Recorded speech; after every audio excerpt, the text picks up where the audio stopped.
Setelah Yesus selesai berpesan kepada ke-12 muridnya, pergilah ia dari sana untuk mengajar dan memberitakan Injil di dalam kota-kota mereka.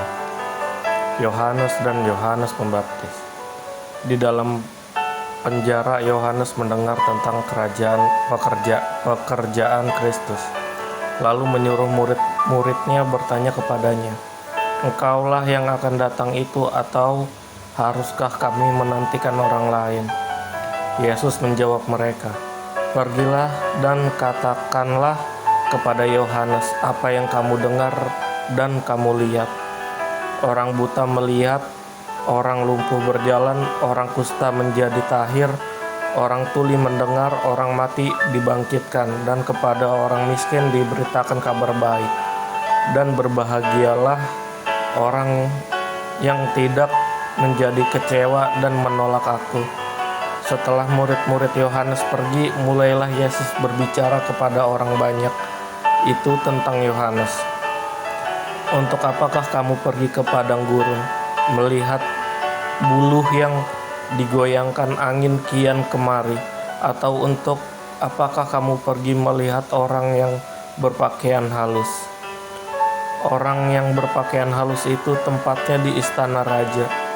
Jadi untuk apakah kamu pergi melihat nabi? Benar, dan aku berkata kepadamu, bahkan lebih daripada nabi. Karena tentang dia ada tertulis, lihatlah, aku menyuruh utusanku mendahului engkau. Ia akan mempersiapkan jalanmu di hadapanmu. Aku berkata kepadamu, sesungguhnya di antara mereka yang dilahirkan oleh perempuan tidak pernah tampil seorang yang lebih besar daripada Yohanes Pembaptis.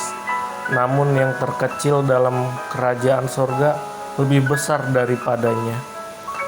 Sejak tampilnya Yohanes Pembaptis hingga sekarang, kerajaan surga diserong dan orang yang menyerongnya mencoba menguasainya.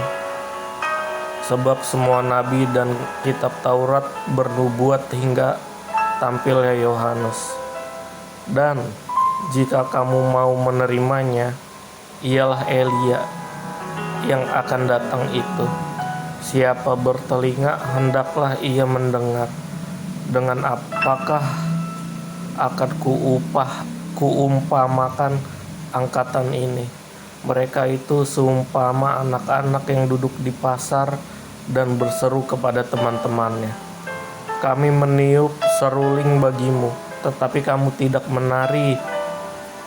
Kami menyanyikan kidung duka, tetapi kamu tidak berkabung."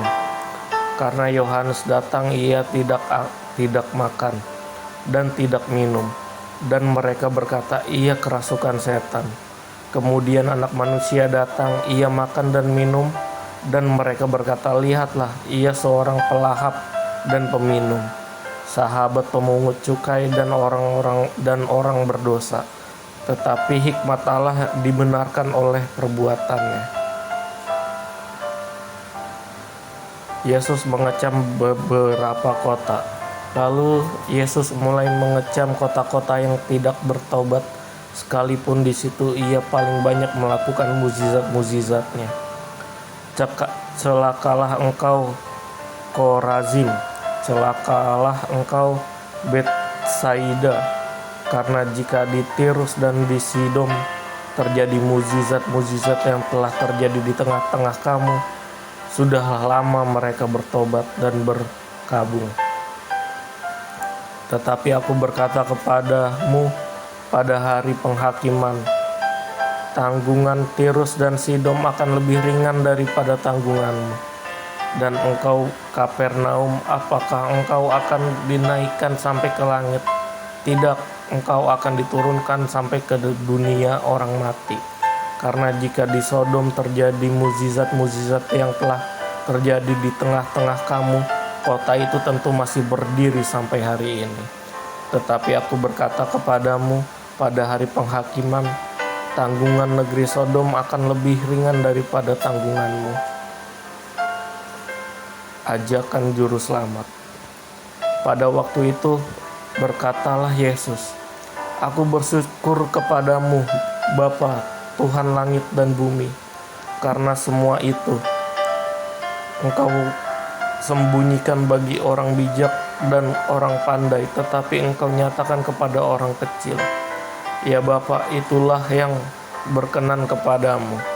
Semua telah diserahkan kepadaku oleh Bapakku, dan tidak seorang pun mengenal anak selain Bapa, dan tidak seorang pun mengenal Bapa selain anak, dan orang yang kepadanya anak itu berkenan menyatakannya. Marilah kepadaku semua yang letih lesu dan berbeban berat, aku akan memberi kelegaan kepadamu. Pikulah kuk yang kupasang dan belajarlah kepadaku, karena aku lemah lembut dan rendah hati, dan jiwamu akan mendapat ketenangan. Sebab kuk yang kupasang itu enak dan bebanku pun ringan.